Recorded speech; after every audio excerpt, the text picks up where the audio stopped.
Good morning students. Class 7 chapter second. Chapter का नाम है दादी माँ। इसके लेखक है शिव प्रसाद सिंह। इस पाठ में लेखक अपने बचपन तथा अपनी दादी माँ के स्नेहपूर्ण और सेवाभावी व्यक्तित्व का बहुत सुंदर सजीव वर्णन किया है। कमजोरी ही है अपनी, पर सच तो ये है कि जरा से कठिनाई पड़ती, बीसों गर्मी बरसात और वसंत देखने के बाद भी मेरा मन सदा नहीं तो प्राय अनमना सा हो जाता है। मेरे शुभ चिंतक मित्र मुंह पर मुझे प्रसन्न करने के लिए आने वाली छुट्टियों की सूचना देते हैं और पीठ पीछे मुझे कमज़ोर और जरा सी प्रतिकूलता से घबराने वाला कहकर मेरा मजाक उड़ाते हैं। मैं सोचता हूँ, अच्छा अब कभी उन बातों को न सोचूंगा। ठीक है, जाने दो, सोचने से होता क्या। पर बरबस मेरी आंखों के सामने शरद की शीत किरणों के समान स्वच्छ शीतल किसी की धुंधली छाया नाच उठती है। लेखक ने यह बताया कि ये मेरी कमजोरी है कि एक ने 20 वर्ष बीत गए कि मैं कुछ थोड़ी सी कठिनाई या जरा सी कठिनाई पड़ते ही मेरा मन घबरा जाता है, मेरा मन उदास हो जाता है। अनमना सा होना यानी उदास हो जाना। मेरे शुभचिंतक मेरे मुंह पर तो मुझे खुश करने के लिए बोलते कि छुट्टियों के बारे में सूचना देते, लेकिन मेरे पीठ पीछे मेरी इसी कमजोरी का मजाक उड़ाते हैं। कभी कभी मैं सोचता हूँ कि मेरी अपनी कमजोरियों के बारे में सोचूंगा, फिर सोचता हूँ कि सोचने से होगा भी क्या। मुझे लगता है कि जैसे क्वार के दिन आ गए हैं। मेरे गांव के चारों ओर पानी ही पानी हिलोरे ले रहा है। दूर के सीमान में बहकर आए हुए मोथा, साई की अधगली घासें, घेवरू और बन प्याज की जड़ें तथा नाना प्रकार की बरसाती घासों के बीज सूरज की गर्मी में खोलते हुए पानी में सड़कर एक विचित्र गंध छोड़ रहे हैं। रास्तों में कीचड़ सूख गया है और गांव के लड़के किनारों पर झाग भरे जलाशयों में धमाके से कूद रहे हैं। अपने अपने मौसम की अपनी अपनी बातें होती है। आषाढ़ आषाढ़ में आम और जामुन न मिले तो चिंता नहीं। इसमें यहाँ पर लेखक ने बताया है कि जब इस प्रकार वो सोच रहे थे तभी उनको अपने बचपन की और अपनी दादी माँ की बात याद आ जाती है। और वो कहते हैं कि है ना, मुझे मेरे क्वार के दिन याद आ गए। जैसे लग रहा है कि अभी क्वार का समय आ गया। क्वार यानी वर्षा ऋतु का अंतिम दिन। इस समय गांव में चारों तरफ पानी पानी होता है और बरसात के समय पानी के साथ कई प्रकार की जो खरपतवार के रूप में होती है घास, जैसे फसलों के साथ में अनचाही उगाई हुई घास होती है, उन्हें खरपतवार कहते हैं। उनमें ये मोथा, साई या ये घेवरू, बन प्याज जो होती है ना, पौधे की जड़ें वगैरह, ये बरसात के साथ आती है और अब तेज़ गर्मी के कारण वो पानी में पड़े पड़े सड़ रही है और उसके कारण बहुत ही विचित्र गंध यानी अजीब सी गंध पैदा हो गई।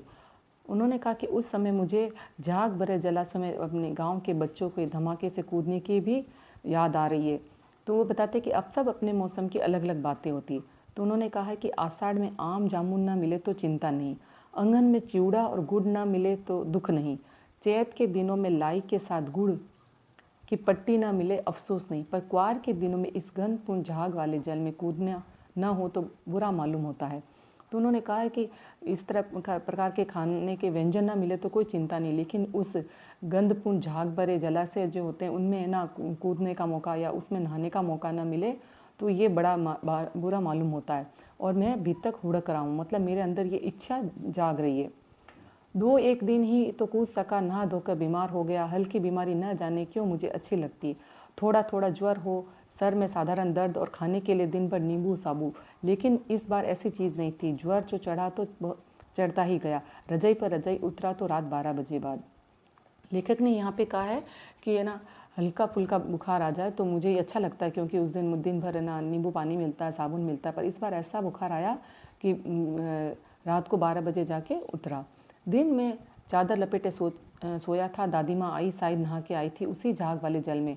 पतले दुबले स्नेह सने शरीर पर सफ़ेद किनारीहीन धोती, सन से सफ़ेद बालों के सिरों पर सद्य टपकते हुए जल की शीतलता। आते ही उन्होंने सर पेट छुए, आंचल की गांठ खोली, किसी अदृश्य शक्तिधारी की चबूतरे की मिट्टी मुंह में डाली, माथे पे लगाई। दिन रात चारपाई के पास बैठी रहती, कभी पंखा झलती, कभी जलते हुए हाथ पैर कपड़े से सहलाती, सर पर दालचीनी का लेप करती, 20 बार छू छू कर ज्वर का अनुमान करती। हांडी में पानी आया कि नहीं, उसने पीपल की छाल से छोंका कि नहीं, खिचड़ी की मूंग की दाल एकदम मिल तो गई है, कोई बीमार के घर में सीधे बाहर से आकर तो नहीं चला, यदि आदि लाखों प्रश्न पूछ पूछ कर घर वालों को परेशान कर देती। तो यहाँ पर लेखक ने अपनी दादी माँ की सेवा भाव और स्नेहपूर्ण व्यवहार का वर्णन किया। उन्होंने कहा है कि जब मैं उस समय बीमार हो गया तब मेरी दादी माँ किस प्रकार मेरी सेवा करती थी। उन्होंने कहा कभी मेरे दालचीनी का लेप लगाती, कभी मेरे हाथ पैर छू छू कर मुझे देखती कि मेरा बुखार उतरा कि नहीं उतरा, और पंखे से हवा झेलाती थी, और मेरे खाने के भोजन में खिचड़ी है कि नहीं, खिचड़ी किस प्रकार बनी हुई, इस प्रकार के तरह से मेरा ध्यान रखती थी। दादी माँ गव गवई 50 किस्म की दवाओं के नाम याद थे। गांव में कोई बीमार होता तो उनके पास पहुंचती और वहाँ भी वही काम, हाथ छूना, माथा छूना, पेट छूना, फिर भूत से लेकर मलेरिया, सरसाम, निमोनिया तक का अनुमान विश्वास के साथ सुनाती। महामारी और विसूचिका के दिनों में रोज़ सवेरे उठकर स्नान के बाद लवंग और गुड़ मिश्रित जलदार गूगल धूप सफाई कोई उनसे सीख ले। दवा में देर होती, मिश्री या शहद खत्म हो जाता, चादर गिलाफ नहीं बदले जाते तो वह जैसे पागल हो जाती। बुखार में तो अब भी आता है, नौकर पानी दे जाता है। मैस महाराज अपने मन से पकाकर खिचड़ी साबू, डॉक्टर साहब आकर नाड़ी देख जाते हैं, और कुनेन मिक्सचर की शीशे की तिताई से डर से बुखार भी भाग जाता है। पर ना जाने क्यों ऐसे बुखार को बुलाने का जी नहीं होता है। तो यहाँ लेखक ने बताया कि मेरी दादी माँ मेरी सेवा नहीं करती थी, बल्कि गांव में भी कोई बीमार हो जाता था उन्हीं को बुलाते थे, और उनको 50 किस्म की दवाइयों का ज्ञान था। यहाँ तक कि मलेरिया, निमोनिया, कोई भूत बाधा हो तो वो भी उनका पता लगा लेती थी। और महामारी छुआछूत की बीमारी हो, विसूचिका इन हैजे की बीमारी हो, तो उनमें भी वह सभी की दवा दारू करती, उनका ध्यान रखती। और उन्होंने कहा कि ये गुड़ मिश्रित जलधार करना, गूगल धूप करना, गूगल एक प्रकार का पदार्थ होता है जिससे घर को शुद्ध किया जाता है, और साफ़ सफाई रखना घर में, और अपने घर में सभी ये दवाइयों का ध्यान रखना, इस प्रकार से वह हर तरह से सभी की सेवा करती थी। अगर उसमें कोई कमी हो जाती तो वह घर वालों को उनको डांटती थी।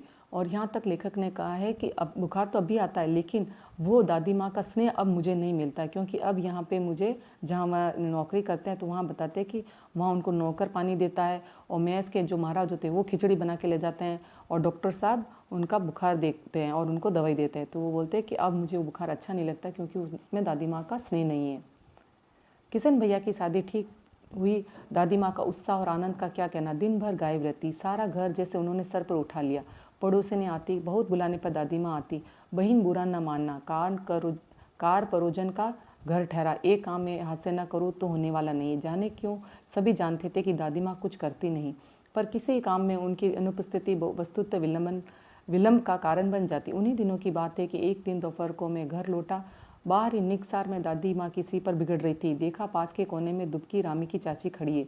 सो न होगा धन्नो, रुपए मैं सूत आज दे दे, तेरी आंख में शर्म है नहीं, मांगने पर समय कैसी आई थी, पैर पर नाक रगड़ती फिरी, किसी ने एक पाई भी न दी, अब लगी है आजकल करने, फसल में दूंगी, अब क्या तेरी खातिर दूसरी फसल कटेगी। तो यहाँ पे लेखक ने बताया है कि जब मेरे बड़े भैया किशन की शादी तय हुई तब मेरी दादी माँ में उत्साह और काफ़ी उमंग भरा हुआ था। वो सारा कार्य खुद करती नहीं थी, पर उनके आदेशों से सारे कार्य होते थे। और उन्होंने कहा कि ना रामी चाची की का वर्णन करते हुए बताते हैं कि देखा उन्होंने एक बार कि वह रामी चाची को डांट रही है। वह ग्रामीण भाषा में उनकी बोली में डांट रही थी कि तुमने मेरे से जो रुपए उधार लेकर गए अब तो मुझे वापस समय पर नहीं दे रही हो, और जब तुम्हें किसी ने सहायता नहीं की तब मैंने तुम्हारी सहायता की थी, और अब देने के समय आनाकानी कर रही हो। इस प्रकार से उन्होंने यहाँ पे दादी के रौद्र स्वभाव का भी वर्णन किया है। इस पार्ट का शेष भाग हम नेक्स्ट पार्ट सेकंड में पढ़ेंगे।